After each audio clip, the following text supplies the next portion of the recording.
अस्सलाम वालेकुम dear student, हम पढ़ रहे हैं 9th क्लास की biology, first chapter introduction to biology है relationship of biology with other sciences. तो लिखा हुआ है कि biology is a multi dimensional subject and linked with other sciences.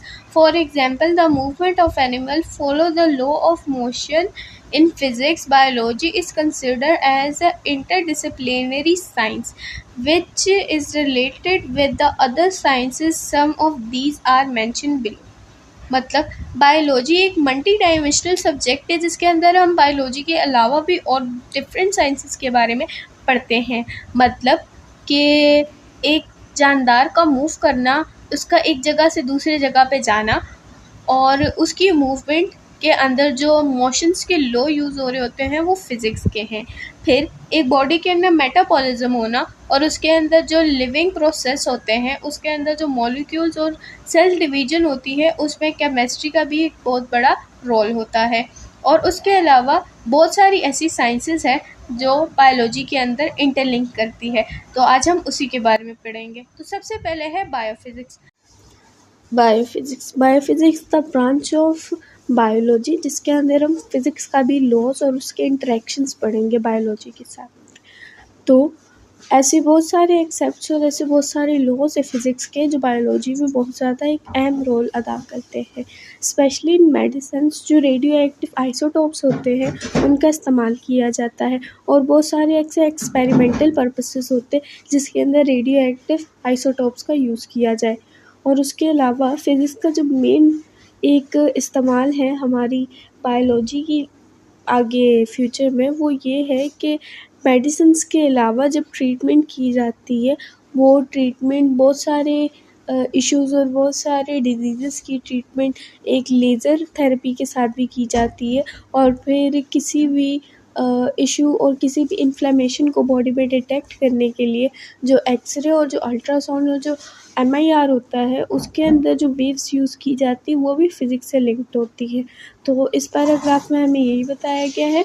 फिर उसके बाद जो नेक्स्ट ब्रांच है वो है biomathematics. The branch of mathematics which deal with the collection data of living organism.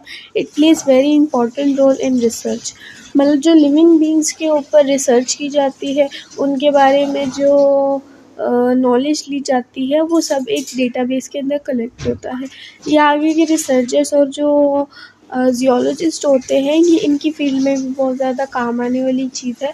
तो मैथमेटिक्स का तो हर साइंस के साथ एक काफ़ी गहरा इंटरेक्शन होता है, फिर वो चाहे फिज़िक्स हो, केमिस्ट्री या बायोलॉजी, हर जगह मैथ्स का एक रोल होता है।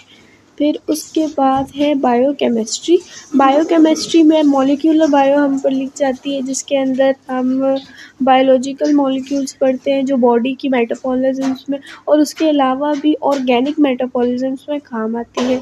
जैसे कि हम कार्बोहाइड्रेट और वाटर की कंपोजिशन और बॉडी में अमीनो एसिड का होना और ये सब कुछ जो हम पढ़ते हैं ये बायोकेमिस्ट्री ब्रांच है। उसके बाद हमारे पास ब्रांच आती है biogeography. It deal with the distribution of different living organisms in different geographical regions of the world. Means कुछ ऐसे भी जानदार होते हैं जो कि डाउन एरियाज़ में रहते हैं और कुछ ऐसे जानदार होते हैं जो अपर एरियाज़ में जाते हैं यानी हिल्स और माउंटेन एरियाज़ में रहते हैं। जो माउंटेन एरियाज़ में रहने वाले जानदार हैं उनकी जो बॉडी का स्ट्रक्चर होता है और उनका जो होता है वो इस चीज़ के ऊपर डिपेंड करता है कि वहाँ का वेदर होता है और वहाँ की नेचर के हिसाब से सारे जानदार खुद को ढालते हैं। तो कुछ जानदार ऐसे होते हैं जो अपर हिल माउंटेन्स एरिया के ऊपर रहते हैं और वहीं की उनकी कंपोजिशन होती है कि वो वहीं पे रह सकते हैं। और कुछ ऐसे जानदार होते हैं जो नीचे की एरियाज़ में रहते हैं, जो फॉरेस्ट एरियाज़ में रहते हैं और कुछ जो होते हैं जो समुंदर के अंदर रहते हैं। तो ये सारी जियोग्राफिकल जगहें हैं अर्थ की जहाँ जानदार।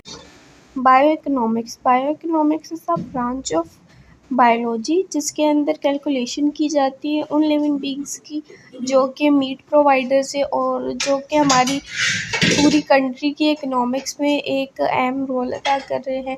जैसे कि जो एक्सपोर्ट होती है मीट की हमारी कंट्री से बाहर भी और जो इंपोर्ट होती है मीट की और फिशरीज़ की, उन सब की कैलकुलेशन जो होती है वो बायोइकोनॉमिक्स में होती है।